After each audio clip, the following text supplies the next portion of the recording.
Louvado seja nosso Senhor Jesus Cristo. Nós vamos iniciar uma nova reflexão, novo estudo bíblico,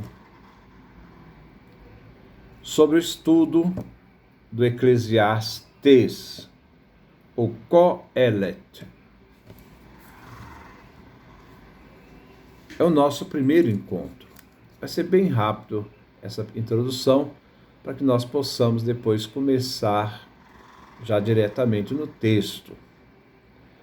Devemos entender este livro como uma obra crítica da vida do povo de Israel, do povo judeu, da sua condição por volta do 3º século antes de Cristo, quando o livro foi escrito. É um escrito que foi atribuído a Salomão, que viveu no século X. O livro do Eclesiastes é do século III. Nós temos 700 anos de história que separam Salomão do livro do Eclesiastes. Ora, mas entre Salomão e escrito existe cerca de 700 anos. Podemos observar a leitura que os capítulos do livro, capítulo 1, versículo 3, até o capítulo 2, versículo 26, forma uma unidade, que é uma autocrítica de Salomão, e conclui na utilidade dos esforços humanos, mesmo os mais inteligentes, a fim de fugir da condição humana.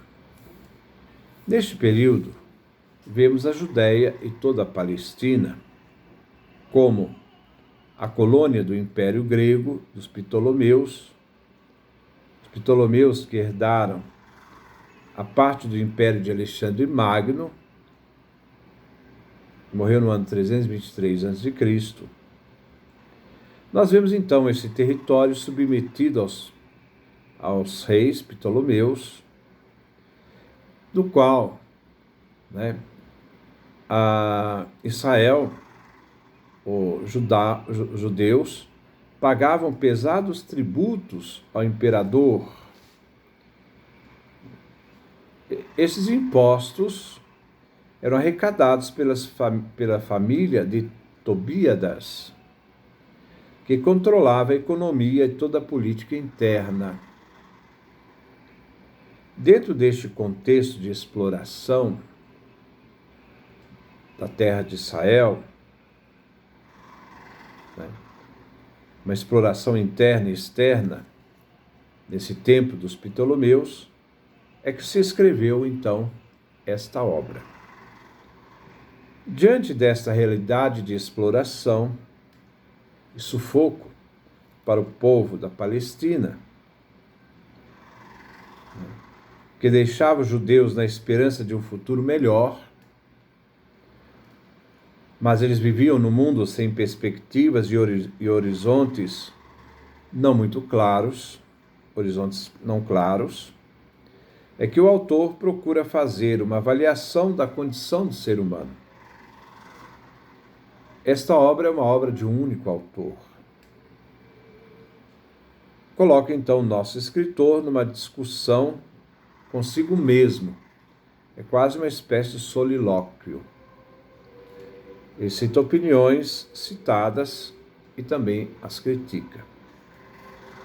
Eclesiastes é o nome que se dá a quem preside uma assembleia e preside a palavra. Daí temos a palavra pregador. Este livro era lido todos os anos na festa das tendas, a festa dos tabernáculos, que acontecia entre os meses de setembro e outubro. O autor da obra procura compreender o sentido da vida e vai se chocar com o obstáculo da morte. Em algumas passagens, parece que o autor se depara com a morte, que destrói, aniquila. Todos os valores da vida, né? Ele vai dizer: os vivos sabem que deverão morrer. Então, todos os valores da vida, tudo aquilo que se luta, vai terminar com a morte. É a consciência da morte. E os mortos nada sabem. Mas, em momentos, o autor tem consciência que a morte relativiza os valores da vida. Isso é interessante. Porque às vezes nós valorizamos aquilo que não deve ser valorizado. Por isso, a morte coloca o imperativo para o ser humano, que deve aproveitar o tempo, não para que se realize obras imortais, mas a fim de acertar o ritmo pequeno da tarefa a ser cumprida e que se pode delas desfrutar.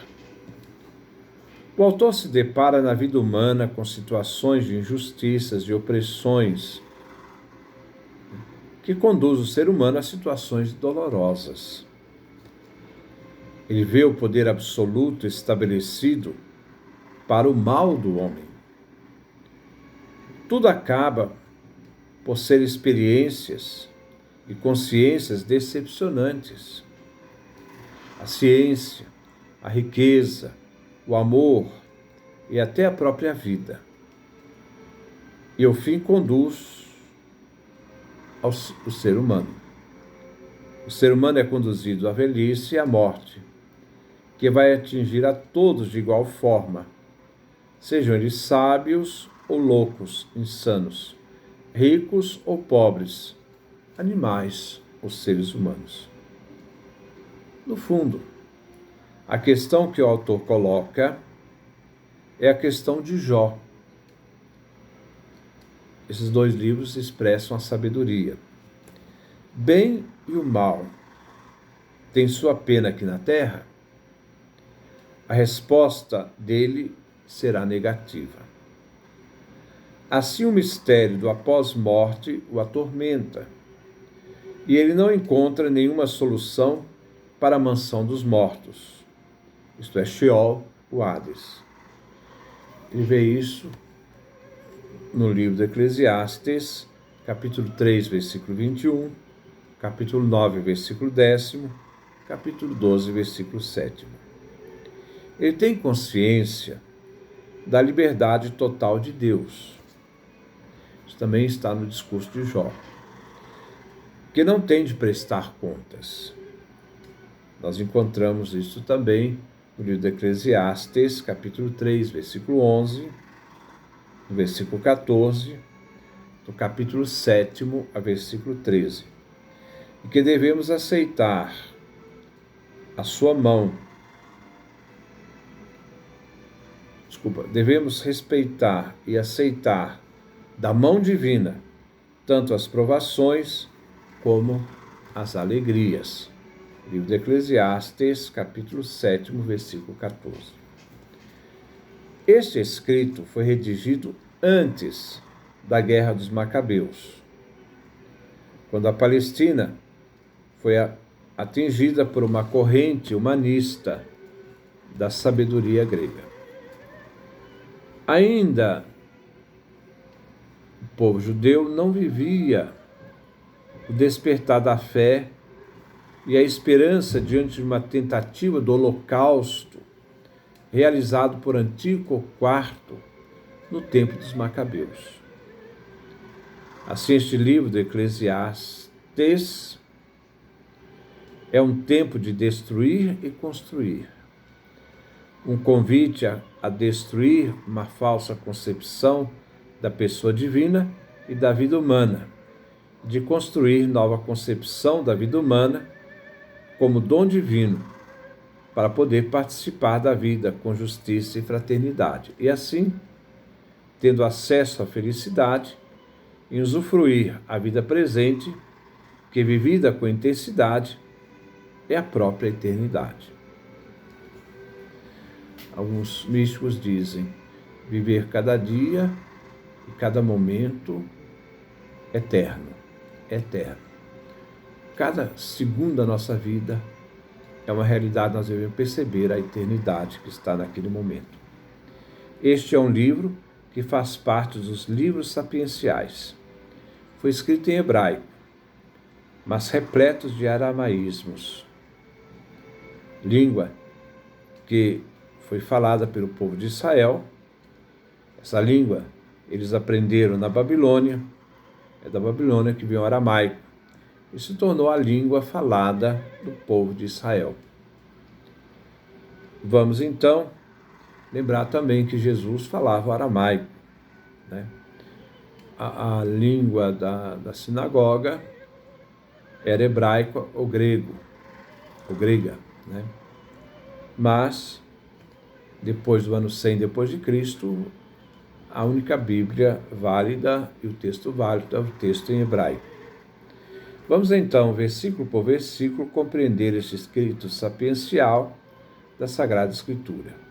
Então vamos ver o livro do Eclesiastes e vamos aprofundar. Não confundir o livro do Eclesiastes com o livro do Eclesiástico. Não. Vamos trabalhar o livro do Eclesiastes. Então que Deus nos dê a sua graça, a sua bênção, a sua face resplandeça sobre nós.